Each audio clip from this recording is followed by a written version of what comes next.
भक्ति को समझने का क्वालिफिकेशन क्या है। तो रूप गोस्वामी लिखते हैं भक्ति रसामृत सिंधु में, स्वल्पापि रुचिरेव स्यात् भक्ति तत्त्वावबोधिका युक्तिस्तु केवला नैव यद अस्या अप्रतिष्ठाता। तो वो गुण बताते हैं, स्वल्पापि रुचिर एव स्यात्, यानी कि यदि किसी व्यक्ति का थोड़ा भी रुचि आ गया, तो रुचि यहाँ पर जो भक्ति में 9 लेवल्स आते हैं, जैसे कि श्रद्धा, साधु संग, भजन क्रिया, उसके बाद जो रुचि जो लेवल आता है, तो वहां पर उस लेवल की बात नहीं की जा रही है। यहाँ पर जस्ट थोड़ा सा मतलब इच्छा भक्ति करने के लिए उसको उसके बारे में कहा जा रहा है। तो यदि किसी के पास में स्वल्प अपि रुचिर एव स्यात्, थोड़ा भी रुचि आ गया भक्ति करने के लिए और भक्ति तत्व के लिए, तो अवबोधिका वह समझ सकता है। युक्ति तो केवलान एव, लेकिन यदि कोई सिर्फ तर्क के माध्यम से समझना चाहता है, यद अस्या अप्रतिष्ठता, तो तर्क के माध्यम से भक्ति को या ज्ञान के माध्यम से भक्ति को नहीं समझा जा सकता है। तो अभी हम लोग भक्ति को समझने के लिए क्या योग्यताएं चाहिए उसके बारे में बात कर रहे हैं। और यहाँ पर मैं इस श्लोक में तर्क और ज्ञान इन चीजों को अपर्याप्त बताया गया है भक्ति को समझने के लिए। सिर्फ थोड़ी रुचि ही भक्ति को समझने के लिए क्या काफी है, या श्रद्धा, थोड़ी रुचि। तो किन चीजों में रुचि या श्रद्धा, तो या तो भक्त में हो, या भगवान के शास्त्रों में हो, या भक्ति की प्रोसेस में हो, या फिर गुरु परंपरा में हो। ये इन चीजों में श्रद्धा चाहिए होता है। सिर्फ तर्क वितर्क से भक्ति में कोई नहीं आ सकता है। यदि कोई चाहे कि हम किसी को इंटेलेक्चुअली पूरा डिबेट करके उसको हरा देंगे, और इस प्रकार से वो व्यक्ति जब स्वीकार कर लेगा कि हाँ ठीक है मैं हार गया, अब मैं कृष्ण को भगवान के रूप में स्वीकार करता हूँ, भक्ति करूंगा, तो ये प्रायः देखा जाता है कि ऐसा होता नहीं है। आप कितना भी लॉजिक दे दीजिए, कितना भी आर्गूमेंट्स कर लीजिए, आपका समय नष्ट हो जाता है, लेकिन प्रायः लोग भक्ति में आर्गूमेंट्स तो नहीं आते हैं। तो इसीलिए ये जो इंटेलेक्चुअल क्वेश्चन है, आईक्यू किसी को भक्ति में लाने के लिए पर्याप्त नहीं है। एसक्यू चाहिए होता है, या स्पिरिचुअल क्वेश्चन चाहिए होता है। एसक्यू क्या होता है? स्पिरिचुअल क्वेश्चन या सुकृति का क्वेश्चन। जब तक किसी के व्यक्ति के अंदर में सुकृति नहीं जागृत होगा, तब तक वह भक्ति के प्रोसेस को स्वीकार नहीं कर पाएगा। तो जब सुकृति जागता है, एक व्यक्ति के अंदर सुकृति जमा होता है, तो उससे क्या होता है कि सुकृति के माध्यम से उसके अंदर में उन चीजों पर श्रद्धा आता है जहां से आप उसको समझाना चाहते हैं। जैसे मान लीजिए आप किसी को समझाना चाहते हैं कि चलो तुम्हें कृष्ण के शरण में जाना चाहिए, जैसे कि कृष्ण गीता में कहते हैं कि सर्वधर्मान् परित्यज्य मामेकं शरणं व्रज। तो भगवान कह रहे हैं कि सभी धर्मों को त्याग करके मेरे शरण में आ जाओ, इसलिए तुम कृष्ण के शरण में आ जाओ। तो लेकिन यदि उसका गीता पर में श्रद्धा ही न हो, तब आप उसको कोई भी शास्त्र कह देंगे, गीता से कहेंगे, तो वह उसको स्वीकार नहीं कर पाएगा। लेकिन जब किसी व्यक्ति का सुकृति जब पर्याप्त मात्रा में जमा होता है, तब जाकर के उसमें धीरे धीरे श्रद्धा आ जाता है इन चीजों पर, और उस श्रद्धा के माध्यम से वह फिर आपके कहे हुए बातों को स्वीकार करने लगेगा। इसलिए ये श्रद्धा थोड़ा सा या थोड़ा रुचि लिखा हुआ है, वो चीज चाहिए होता है। बुद्धि की आवश्यकता अधिक नहीं है भक्ति को स्वीकार करने के लिए। और एक बात समझना है कि जो फेथ है वो भक्ति के शास्त्रों में होना चाहिए। बहुत सारे शास्त्र हैं, कुछ शास्त्र ज्ञान को एक्सप्लेन करते हैं, कुछ शास्त्र तर्क को एक्सप्लेन करते हैं। तो उन शास्त्रों में फेथ डेवलप होने से काम नहीं होगा। यदि कोई व्यक्ति, कौन व्यक्ति भक्ति को ले सकता है? तो जिस व्यक्ति का भक्ति मूलक शास्त्रों में श्रद्धा जागृत हो। और ये कैसे आएगा? तो ये हमने जैसे कि कहा कि जब अज्ञात सुकृति जमा होगा तब आएगा। तो ये जो अज्ञात सुकृति है, ये धीरे धीरे करके जमा होता है। जब कोई भक्त का सेवा कर दे या भक्तों का प्रशंसा कर दे, तो इस तरह से एक व्यक्ति का अनजाने में, जाने या अनजाने किसी भी तरीके से यदि कोई किसी भक्त का प्रशंसा कर देता है, सेवा कर देता है, तो उससे एक व्यक्ति का अज्ञात सुकृति विकसित होता है, जमा होते रहता है। और जब एक समय पर्याप्त मात्रा में जमा हो जाता है, तब वह व्यक्ति भक्ति शास्त्रों के प्रति प्रशंसा रखने लगता है और धीरे धीरे वह उसको स्वीकार कर सकता है।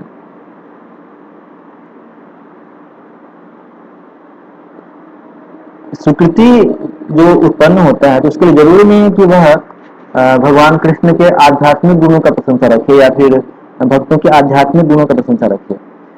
यदि कोई व्यक्ति किसी भी तरह से भक्तों को प्रशंसा करता है, इवन मान लीजिए कि एक भक्त है जो जिसका कि आचरण बहुत अच्छा है, या फिर मान लीजिए कि वो बहुत सुंदर गाता है, तो सुंदर गाना ये एक मेटेरियल क्वालिफिकेशन है, ये मेटेरियल स्किल है। कोई भी व्यक्ति जिसने बहुत साल तक गाने का प्रैक्टिस किया है तो वो सुंदर गा सकता है। तो यदि कोई व्यक्ति एक भक्त के सुंदर भजन का प्रशंसा करता है, यानी कि उसके गाने की स्किल का प्रशंसा करता है, तो इन वन सेंस वह उसके आध्यात्मिक गुण का प्रशंसा नहीं कर रहा है, क्योंकि गाना एक भौतिक स्किल है। लेकिन फिर भी कृष्ण देखते हैं कि अच्छा ठीक है, कम से कम ये प्रशंसा तो कर रहा है, भक्त से संबंधित किसी चीज का प्रशंसा कर रहा है, तो उसे अज्ञात स्वीकृति मिलता है। और जब यह अज्ञात स्वीकृति बहुत वर्षों तक जमा होता है, तब फिर वह भक्ति को स्वीकार करने लगता है या फिर श्रद्धा के स्टेज पे आ जाता है।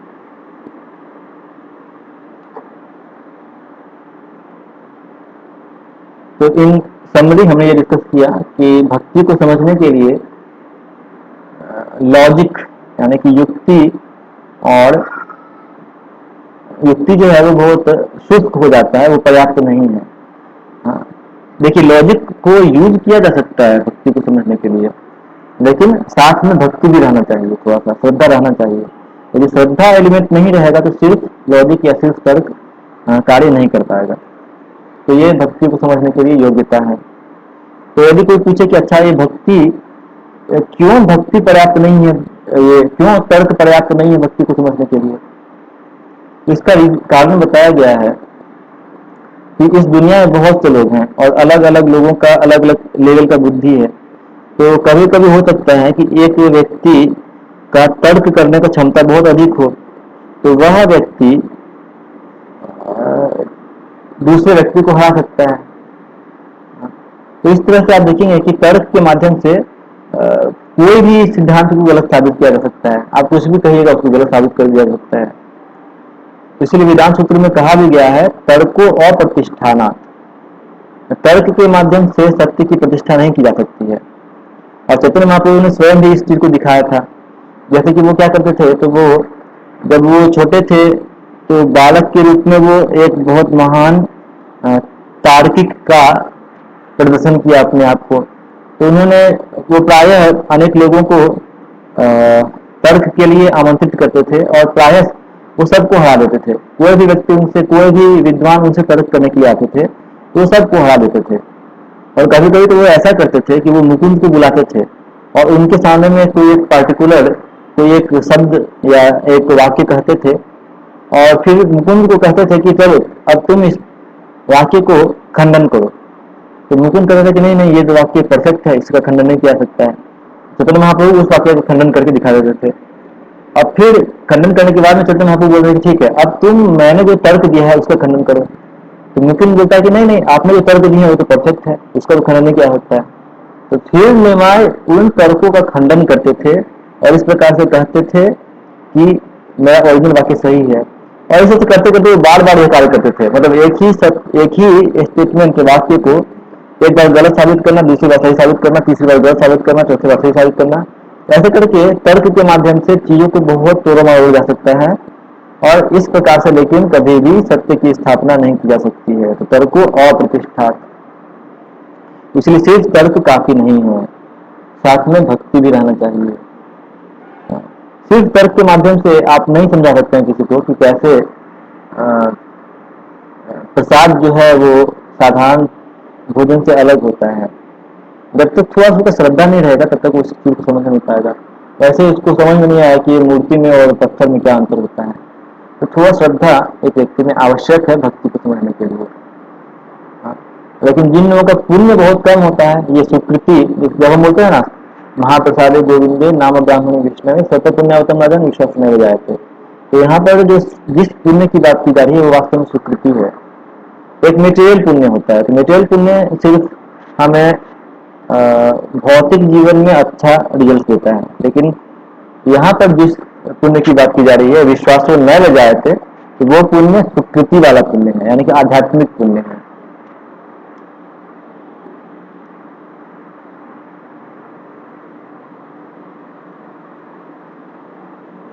इस प्रकार से भक्ति के 6 लक्षणों की चर्चा कंप्लीट हुई, और अभी तक हमने भक्ति के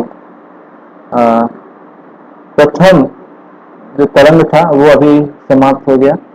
तो अभी हम भक्ति रसामृत सिंधु का इष्ट और पूर्वी विभाग जो है, जो द्वितीय है, उसके ऊपर चर्चा करेंगे। इसमें साधना भक्ति के बारे में चर्चा की गई है, तो अभी हम इसमें प्रवेश कर रहे हैं। अच्छा, इसका पहला टॉपिक है टाइप्स ऑफ भक्ति और स्टेजेज ऑफ भक्ति। तो हम लोग बहुत बार सुनते हैं कि 3 तरह का भक्ति होता है, साधना भक्ति, भाव भक्ति और प्रेमा भक्ति। तो कभी कभी लोग कहते हैं कि देयर आर 3 टाइप्स ऑफ भक्ति, भक्ति के 3 प्रकार हैं, साधना, भाव और प्रेम। और कभी कभी कुछ लोग कहते हैं कि देयर आर 3 स्टेजेज ऑफ भक्ति, साधना, भाव एंड प्रेम, यानी कि एक स्टेज को पार कीजिए तब भाव में पहुंचिए, और फिर इसको पार कीजिए तब प्रेम पहुंचिए। तो अभी हम इस पर थोड़ा बहुत चर्चा करेंगे कि ये क्या है, क्या भक्ति के 3 प्रकार हैं कि भक्ति के 3 स्टेजेज हैं ये 3। तो इसमें दूसरा सेंटेंस जो है वो पूरी तरह से करेक्ट नहीं है, यानी कि ये कहना कि भक्ति का 3 स्टेजेज है, साधना, भाव और प्रेम, ये पूरी तरह से करेक्ट नहीं है, यद्यपि पार्शियली करेक्ट है। कैसे? तो भक्ति के 3 स्टेज नहीं हो सकते हैं, क्योंकि ऐसे कुछ उदाहरण देखने को मिलते हैं जिसमें कि एक व्यक्ति को किसी भक्त का कृपा मिल जाता है, और या फिर भगवान का कृपा मिल जाता है, जिसके फलस्वरूप वो बिना कुछ साधना किए हुए हो सकता है कि डायरेक्टली भाव को ही पार कर जाए और सीधे प्रेम के लेवल पे पहुंच जाए। यानी कि उसने फर्स्ट और सेकेंड स्टेज को फॉलो किया ही नहीं, डायरेक्टली थर्ड में पहुंच गया। या फिर कभी कभी कोई व्यक्ति साधना किया थोड़ा बहुत, लेकिन कृपा मिलने के कारण डायरेक्टली वो प्रेम के लेवल पे पहुंच गया, यानी कि उसने सेकेंड लेवल फॉलो नहीं किया। इसलिए हम कह सकते हैं कि भक्ति 3 स्टेजेस में कहना सबके लिए सही नहीं है, यद्यपि सामान्य परिस्थितियों में भक्त लोग इन तीनों ही स्टेजेस से गुजरते हैं। ओके, लेकिन फिर इसमें एक और प्रश्न किया जा सकता है कि हम भक्ति 3 प्रकार के होते हैं, यही क्यों कहते हैं? क्या ऐसा नहीं संभव है कि हम कहें कि भक्ति 2 प्रकार के होते हैं, साधना और साध्य, यानी कि साधना मतलब जो हम लोग कर रहे हैं वैसी साधना, और साध्य यानी कि जब परफेक्ट हो जाते हैं तब। तो क्या हम भक्ति को 2 प्रकार में नहीं बांट सकते हैं, या फिर इसको 3 भागों में बांटना क्यों जरूरी है? तो भक्ति को हम वास्तव में 2 भागों में बांट सकते हैं, साधना और साध्य, क्योंकि अब साधना में 2 प्रकार की भक्ति होती है, वैधि और रागानुग भक्ति। और साध्य भक्ति के 8 प्रकार होते हैं, जिसमें की शुरुआत होती है भाव, प्रेम, प्रणय, स्नेह, राग, मान, अनुराग और महाभाव। तो भक्ति रसामृत सिंधु पुस्तक में जो अधिकांश वर्णन है वो प्रारंभिक वैधि और रागानुग के बारे में है। भाव के बारे में थोड़ा बहुत वर्णन है, और प्रेम के बारे में थोड़ा बहुत वर्णन है। उसके आगे का तो वर्णन भी नहीं है, उसके आगे का वर्णन फिर कुछ अन्य पुस्तकों में किया गया है, भक्ति रसामृत सिंधु में नहीं किया गया है, क्योंकि वो बहुत ही beyond scope of the book है। तो यहाँ पर मैं साधना भक्ति का 2 प्रकार वैधि और रागानुग है।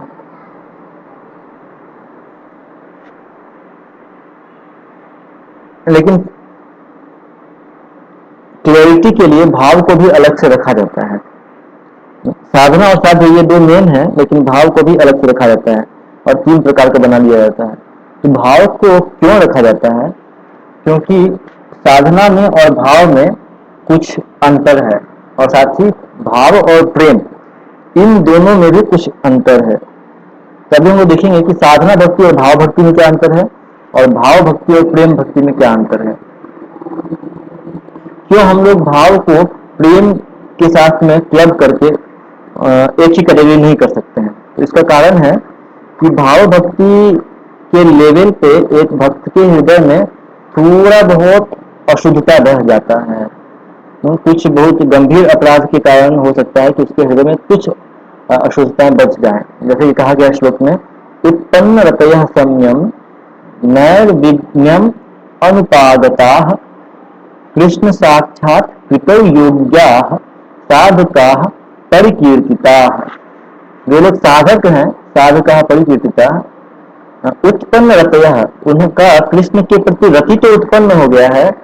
कृष्ण साक्षात कृतो योगा, वो भगवान का डायरेक्ट दर्शन के लिए योग्य भी हो गए हैं, लेकिन उनके अनर्थ संपूर्ण रूप से शांत नहीं हुए हैं। सम्यक नए विज्ञम अनुपगता अनुपागता, यानी कि उनका अनर्थ 100% शून्य नहीं हुआ है। ये भाव भक्ति पे ऐसा होता है, लेकिन फिर भी वह कृष्ण का दर्शन करने के लिए योग्यता प्राप्त कर चुके हैं। तो इसीलिए भाव भक्त को हम प्रेम के साथ में क्लब नहीं कर सकते हैं। तो यहाँ पे भाव भक्ति में एक भक्त को कृष्ण का दर्शन तो होता है, लेकिन कॉन्टिन्यूअस दर्शन नहीं होता है, वो क्षणिक दर्शन होता है।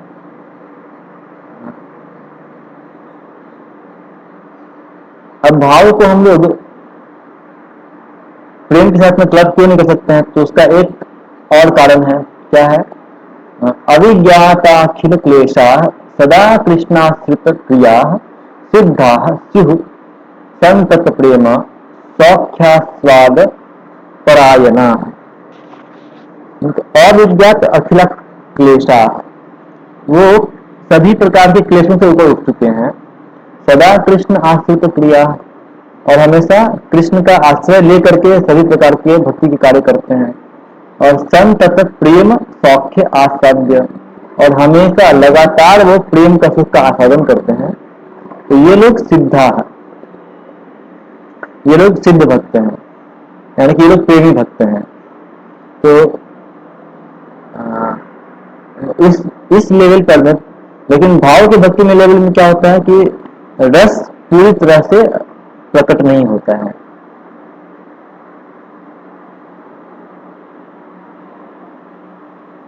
भाव के लेवल पे कृष्ण का अनुभव तो है, लेकिन क्षणिक होता है, लगातार नहीं होता है। और भाव जो है वो साधना भक्ति का गोल होता है। जब हम साधना भक्ति कर रहे हैं तो उसका उद्देश्य होता है कि हम एक ना एक दिन भाव भक्ति में पहुंच जाएंगे। तो इसीलिए भाव को हम साधना भक्ति के साथ नहीं जोड़ सकते हैं। अब देखिए, साधना भक्ति में कृष्ण का दर्शन नहीं होता है, कृष्ण का डायरेक्ट अनुभव नहीं होता है। तो ये भी कारण बनता है कि क्यों हम भाव भक्ति को साधना भक्ति के साथ नहीं रख सकते हैं। तो इसीलिए भाव भक्ति को साधना के साथ में नहीं रखा गया है, और भाव भक्ति को प्रेम के साथ में नहीं रखा गया है, एक अलग कैटेगरी बना दिया गया है।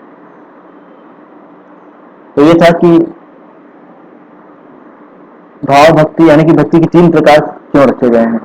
अभी हम लोग देखते हैं नेक्स्ट टॉपिक में कि इस साधना भक्ति की परिभाषा क्या है। हमने पिछले चैप्टर्स में देखा था कि भक्ति की परिभाषा क्या है ना। अभी हम क्या देख रहे हैं? साधना भक्ति की परिभाषा क्या है। तो इसके परिभाषा में कहा गया है, कृति साध्या भवेत साध्य भावा सा साधनाभिधा नित्य सिद्धस्य भावस्य प्राकट्यम हृदि साध्यता। कृति साध्या,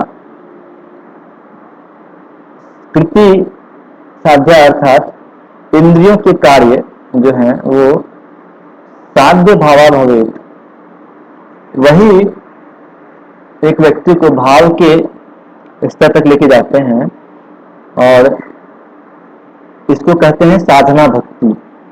साधना विधा। और ये कैसे पहुंचते हैं? कि दिस अफेंड स्टेट ऑफ भाव भक्ति इज एन इटर्नल स्थायी भाव विच इज नॉट क्रिएटेड।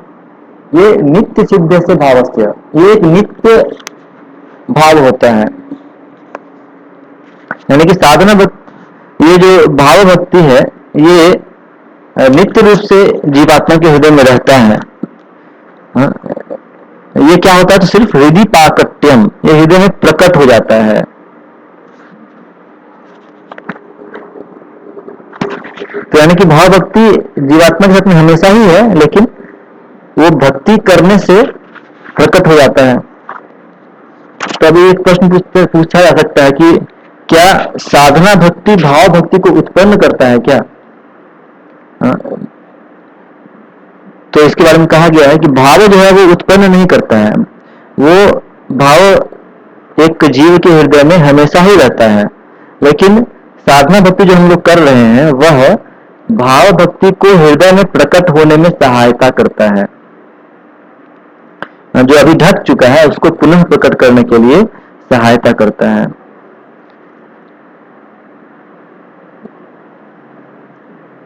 चैतन्य चैतामृत में भी लिखा हुआ है, नित्य सिद्ध कृष्ण प्रेम साध्य कभू नय, श्रवणादि शुद्ध चित्ते कौरय उदय। जो कृष्ण प्रेम है वो एक जीवात्मा के हृदय में नित्य सिद्ध है, हमेशा ही स्थापित है। ये किसी अन्य स्थान से इसको प्राप्त करने की जरूरत नहीं है, लेकिन जब हृदय शुद्ध हो जाता है श्रवण आदि यानी कि श्रवण कीर्तन इत्यादि के माध्यम से, तो यह अपने आप ही उदित होता है। ऐसा नहीं कि ये कहीं बाहर से एक्वायर किया जाता है, बाहर से प्राप्त किया जाता है, वो हृदय का ही कृष्ण प्रेम या भाव ये उदित हो जाता है। तो इसको प्रभुपाद दो एग्जाम्पल से समझाते हैं, उदाहरण से समझाते हैं कि कैसे, जैसे कि पहला उदाहरण समझाते हैं कि कैसे जब एक बच्चा चलना सीखना चाहता है तो चलने की कैपेसिटी एक बच्चे के अंदर में ऑलरेडी होती है। पोटेंशियल जो है यानी कि भविष्य में वो चलने की क्षमता वो एक बच्चे में ऑलरेडी होती है, लेकिन फिर भी उसको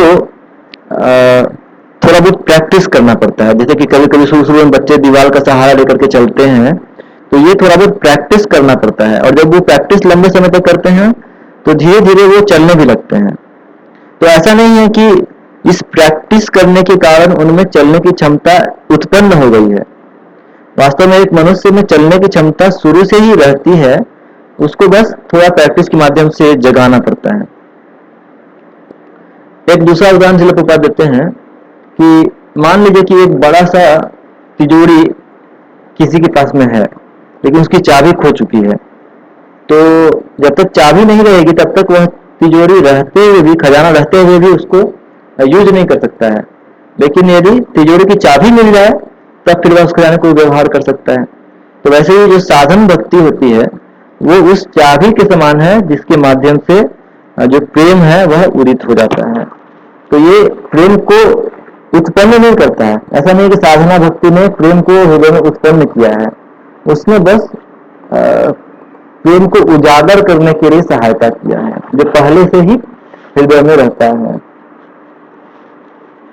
अब एक प्रश्न उठ सकता है कि यदि भाव भक्ति हृदय में पहले ही से ही विद्यमान है, तो फिर हम लोग, आपने बार बार सुना होगा, ये हम लोग प्रायः बोलते हैं, ब्रह्मांड भ्रमित को न भाग्यवान जीव, गुरु कृष्ण कृपा पाए भक्ति लता बीज। गुरु की कृष्ण की कृपा से एक व्यक्ति भक्ति लता बीज प्राप्त करता है। तो हम लोग ये चीज क्यों बोलते हैं? यदि वो पहले से ही हृदय में विद्यमान है तो फिर आखिर गुरु क्या देते हैं और कृष्ण क्या देते हैं, भक्ति लता बीज क्या होता है, ये प्रश्न उठ सकता है। तो इसका उत्तर दिया गया है कि इसका अर्थ ये हुआ कि जो साधना है वह गुरु और कृष्ण की कृपा से मिलता है। कृष्ण प्रेम ऑलरेडी हृदय में है, लेकिन उसको वहां तक पहुंचने के लिए चाबी चाहिए, साधना। वो चाबी कौन देते हैं? गुरु और कृष्ण देते हैं। तो श्रील प्रभुपाद लिखते हैं तात्पर्य में कि dormant devotional service to Krishna is within everyone. Krishna भक्ति जीवात्मा के अंदर में सुप्त अवस्था में हमेशा ही रहता है, लेकिन भक्तों का संग करने से, उनसे श्रवण करने से, उनके आदेशों का पालन करने से और हरे कृष्ण मंत्र जपने से यह सुप्त अवस्था में जो कृष्ण प्रेम है वह पुनः जागृत हो जाता है। और इस प्रकार से वह भक्ति के बीज को प्राप्त करता है। गुरु कृष्ण कृपाए पाए प्रसादे पाए भक्ति लता बीज।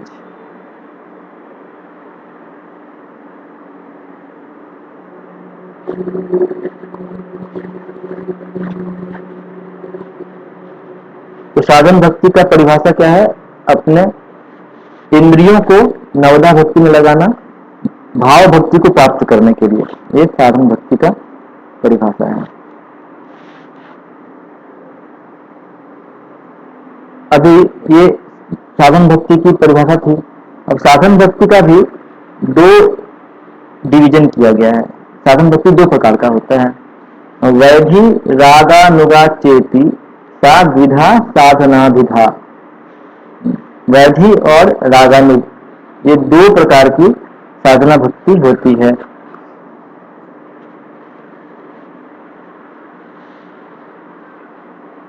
इन दोनों में अंतर क्या है? तो वैधि भक्ति के लिए करने के लिए एक व्यक्ति क्यों करता है? तो क्योंकि गुरु साधु शास्त्र का आदेश है, इसीलिए करता है। जबकि रागानुगा भक्ति कोई क्यों करता है? तो क्योंकि वह व्यक्ति को, जब भक्त को व्रजवासियों का जीवन से इतना प्रेरणा मिलने लगता है कि वह उनको फॉलो करते हुए, उनका अनुसरण करते हुए जब वो भक्ति करता है तो वह रागानुगा भक्ति करने लगता है।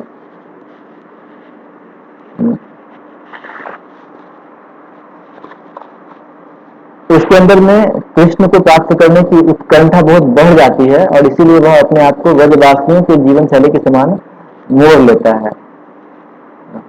तो दोनों ही केस में, चाहे वैधि भक्ति हो चाहे रागानुगा भक्ति हो, दोनों ही साधना भक्ति के अंग हैं। यानी कि दोनों ही भक्ति के नियमों का पालन कर रहे हैं। अंतर कहाँ पर आता है? अंतर यहाँ पर आता है कि दोनों का क्यों कर रहे हैं इसका कारण अलग अलग होता है। अब दोनों ही व्यक्ति आप देखेंगे कि मंगल आरती जाते हैं, जप करते हैं, जो भी प्रवचन है उसे सुनते हैं, तो एक्सटर्नल फीचर्स जो है वो दोनों का सेम ही रहता है। लेकिन अंतर कहाँ पर रहता है? तो वो किस लिए कर रहे हैं। बाह्य जो नियम कानून दोनों एक ही फॉलो करते हैं, लेकिन दोनों के पालन करने के पीछे का कारण अलग अलग होता है। वैधि साधना भक्ति में यदि पूछें कि क्या आपका कृष्ण के प्रति बहुत रति है क्या, तो नहीं। वैधि साधना भक्ति का कृष्ण के प्रति इतना आसक्ति नहीं होता है, इतना रति नहीं होता है। तो फिर आप क्यों भक्ति कर रहे हैं, आप क्यों इतना जप करते हैं? तो वैधि साधना वाला बोलेगा मैं इसीलिए कर रहा हूँ क्योंकि मेरे गुरु महाराज ने बोला है, या फिर श्रील प्रभुपाद ने बोला है, या फिर शास्त्रों में कहा गया है, इसलिए मैं भक्ति कर रहा हूँ, या फिर अन्य किसी साधुओं ने कहा है। तो यानी कि एक वैधि साधना के स्टेज में उसका भगवान के प्रति थोड़ा आकर्षण तो है, लेकिन बहुत ज्यादा आसक्ति नहीं है। लेकिन फिर भी वो भक्ति कर रहा है गुरु साधु और शास्त्रों के आदेश पर में। लेकिन ये करते करते करते करते एक लेवल आता है जब वह रागानुग स्टेज पे पहुंच जाता है, जहां पर कि अब उसका कृष्ण के प्रति और ब्रजवासियों के प्रति इतना आसक्ति हो जाता है कि वह उनको अनुसरण करना चाहता है और उनसे प्रेरणा प्राप्त करके वह भक्ति करता है।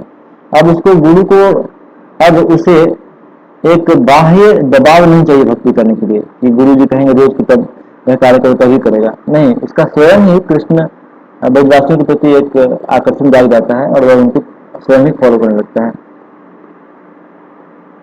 तो हमारे संप्रदाय में जो साधना का सीड मिलता है, बीज मिलता है, भक्ति का बीज, और दूसरे संप्रदाय में जो बीज मिलता है, तो दोनों में थोड़ा अंतर होता है। क्या अंतर होता है?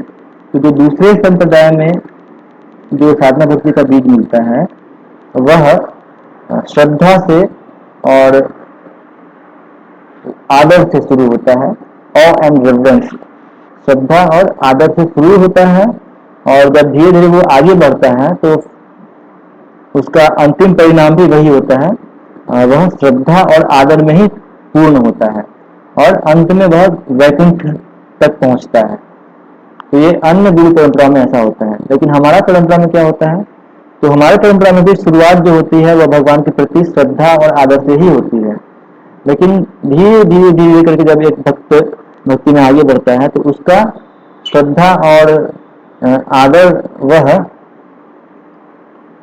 ब्रजवासियों का अनुगमन करने में बदल जाता है। वह धीरे धीरे ब्रजवासियों का अनुसरण करने लगता है और उसका कृष्ण को प्राप्त करने की जो ग्रीड है, लालसा है, वो इतनी अधिक बढ़ जाती है कि वह धीरे धीरे निष्ठा और इस तरह से आगे के लेवल से पहुंचता है। और ये जो प्रोसेस होता है ये उसे फाइनली अंततः ब्रज तक पहुंचाता है उसको। तो इसलिए हमारे परंपरा के भक्ति के बीच में और दूसरे परंपराओं के भक्ति के बीच में अंतर है। और इसीलिए हम जब भक्ति करते हैं तो बहुत सावधान रहना चाहिए कि भक्ति एक व्यक्ति बहुत तरह से कर सकता है, लेकिन ये आवश्यक है कि वह अपने परंपरा में दिए गए आदेशों को अधिक ध्यान दे। अपने परंपरा में जो पुस्तकें आती हैं, भजन आते हैं, कीर्तन आते हैं, वो उन पर अधिक फोकस करे, क्योंकि बहुत सारे परंपराएं हैं, बहुत सारे भजन लिखे गए हैं, लेकिन हमारा अपने संप्रदाय के भजन के प्रति और बुक्स के प्रति अटैचमेंट होना चाहिए। अन्यथा हो सकता है कि हमको गोलोक का बीज न मिल करके वैकुंठ बीज मिल जाए, यदि हम दूसरे संप्रदाय से ज्यादा प्रेरणा लेने लगे तो।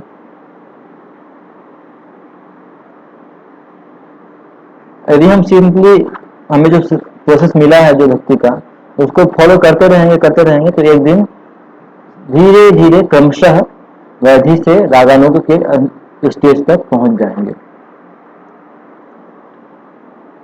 मुझे उम्मीद है कि आप लोग स्वयं से ही भक्ति रसामृत सिंधु के फर्स्ट यूनिट को पढ़ रहे होंगे या पढ़ चुके होंगे, जैसे कि मैं बार बार बोल रहा हूँ, क्योंकि हम लोग इस किताब को अभी लाइन बाय लाइन नहीं पढ़ रहे हैं। तो मेरी ये आपसे प्रार्थना है कि आप लोग खुद ही पढ़ लीजिए, और फिर अभी जो हमारी चर्चा है वो उसको थोड़ा डीपली समझने के लिए है।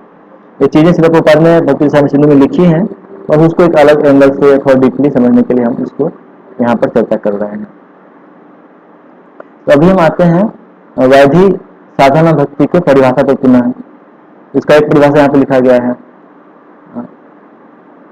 यत्र रागान वाप्तावत् यत्र रागान वाप्तत्वात् प्रवृत्तिर् उपजायते शासनेनैव शास्त्रस्य सा वैधि भक्तिर् उच्यते।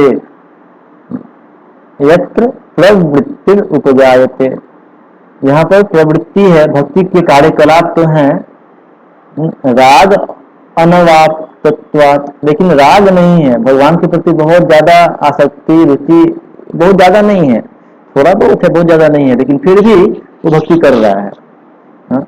क्यों कर रहा है? तो शास्त्र से शासनेनैव, क्योंकि वह शास्त्रों के शासन को मानता है, शास्त्रों के आदेश को मानता है, इसीलिए कर रहा है, या फिर गुरु के आदेश को मानता है, इसीलिए कर रहा है।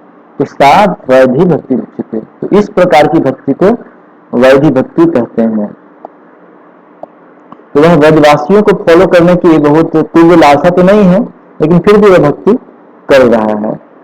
तो भक्ति, इस वैधि भक्ति में शुद्ध भक्ति के जो 4 लक्षण थे वो सारे ही लक्षण विद्यमान है। तो जब हम वैधि भक्ति कह रहे हैं तो इसका अर्थात है कि वैधि है, वैधि भक्ति जो है वो साधना भक्ति का पार्ट है ना। तो वैधि साधना भक्ति है, बट साथ में वो उत्तम भक्ति का ही पार्ट है। वो तीनों पार्ट यदि नहीं भी कहा जाए, यदि सिर्फ कोई कहता है कि हम वैधि भक्ति फॉलो कर रहे हैं, तो व्यक्ति वैधि भक्ति फॉलो कर रहा है, तो इसका मतलब ऑलरेडी वह वैधि साधना भक्ति कर रहा है, जो उत्तम भक्ति का एक पार्ट है। और इसीलिए क्योंकि यह उत्तम भक्ति है, तो इसमें उत्तम भक्ति के 4 तत्व विद्यमान रहेंगे, जो कि अन्य अभिलाषिता शून्यम ज्ञान कर्मादि अनावृतम आनुकूल्यम कृष्णानुशीलनम भक्ति उत्तमा, ये 4 ही चीजें विद्यमान रहेंगी। साधन का अर्थ क्या होता है? जब हम अपने इंद्रियों को नवधा भक्ति में लगाते हैं तो ये साधन हो गया। और वैधि मतलब क्या कि वह गुरु शास्त्र इत्यादि का पालन कर रहा है, तो इससे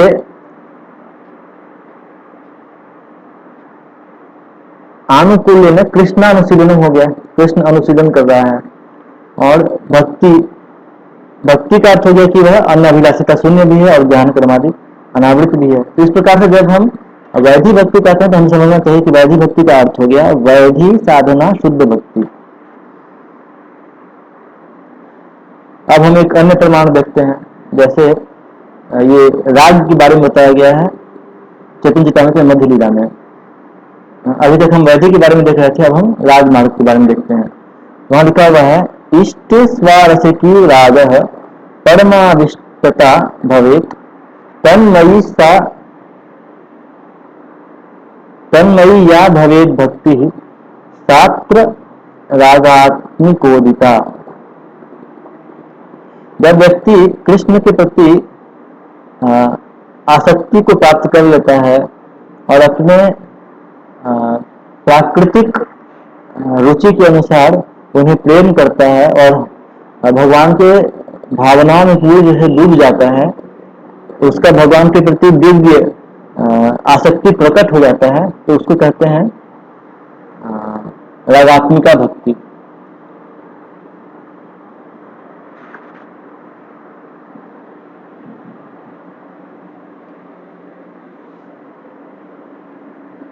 तो रागात्मिका भक्ति भी साधना भक्ति का ही अंग होता है, लेकिन ये वैधि भक्ति नहीं होता है, वैधि भक्ति से ऊपर का एक स्टेज होता है।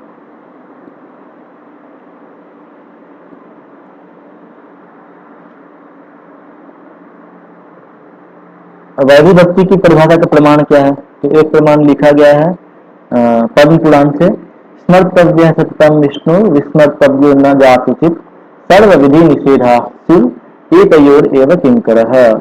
स्मर्तव्य सततम विष्णु, सदैव विष्णु का स्मरण करना चाहिए। विस्मर्तव्यो न जातुचित, कभी उन्हें भूलना नहीं चाहिए।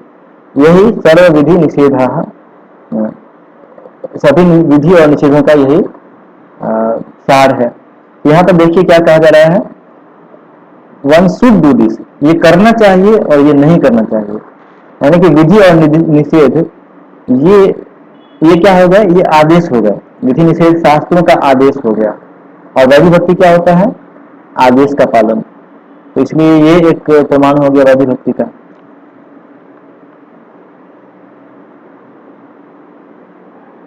आदेश से मतलब क्या हो गया कि उसका रुचि नहीं है बहुत, लेकिन फिर भी आदेश का पालन करते हुए वह कार्य कर रहा है।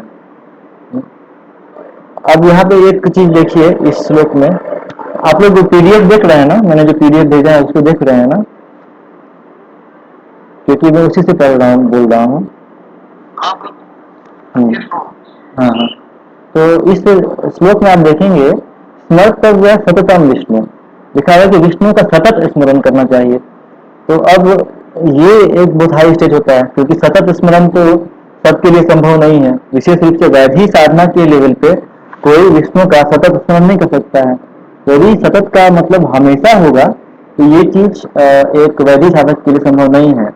तो इसके तात्पर्य में जीव गोस्वामी लिखते हैं कि यहाँ पर सतत का अर्थ हमेशा नहीं लेना है, यहाँ पर सतत का अर्थ लेना है डेली या पीरियोडिकली। तो चलो भाई ठीक है, तुम हमेशा कृष्ण को स्मरण नहीं कर सकते हो तो कम से कम रोज करो।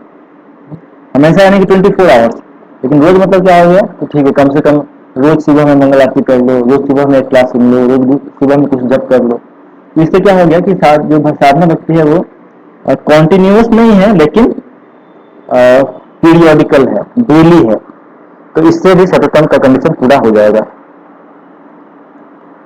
और साधना भक्ति में अनुस्मृति भी संभव नहीं है, क्योंकि ये भाव भक्ति में ये सब चीजें होती है। अनुस्मृति मतलब सदैव स्मृति, तो ये साधना स्टेज पर संभव नहीं है, भाव भक्ति पर प्रकट होता है।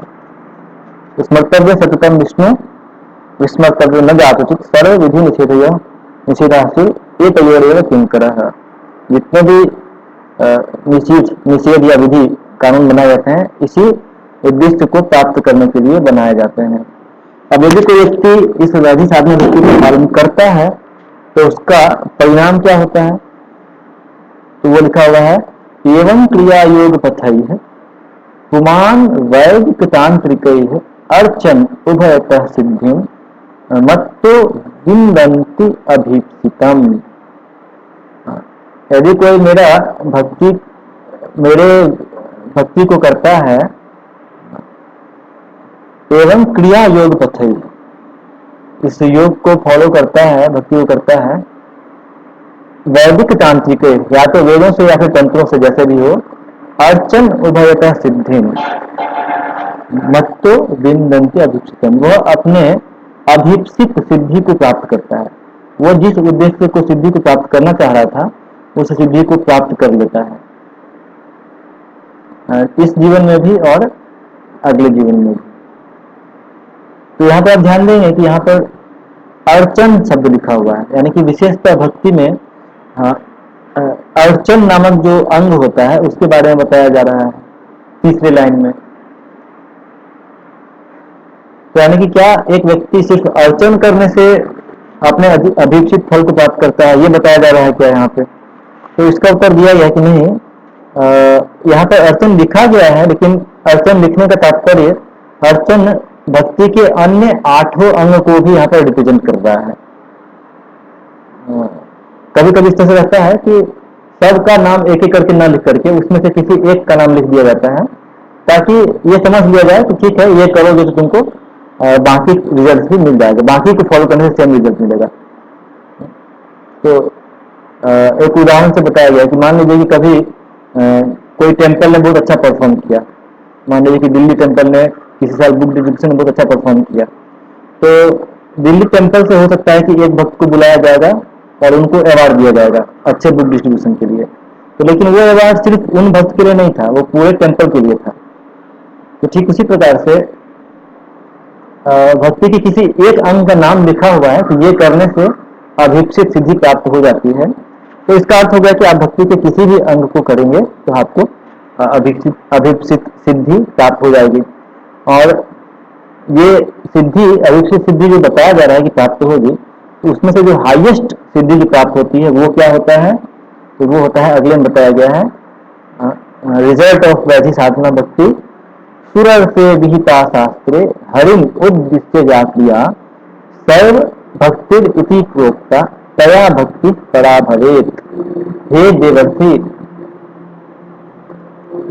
शास्त्रों में जितने भी विहित क्रिया हैं, शास्त्रीय विहिता या क्रिया हरिम उद्देश्य, यदि उसको हरि को उद्देश्य में लेकर के किया जाए तो उससे क्या होता है? उसको कहते हैं वैधि भक्ति, सा एवं वैधि सा एवं भक्ति इति प्रोक्ता। और ये करने से क्या होता है? बाय दिस परफॉर्मेंस ऑफ भक्ति तया परा भक्ति भवेत, यानी कि साधना भक्ति या वैधि साधना भक्ति करने से क्या मिल जाता है? परा भक्ति मिल जाता है, प्रेम भक्ति मिल जाता है।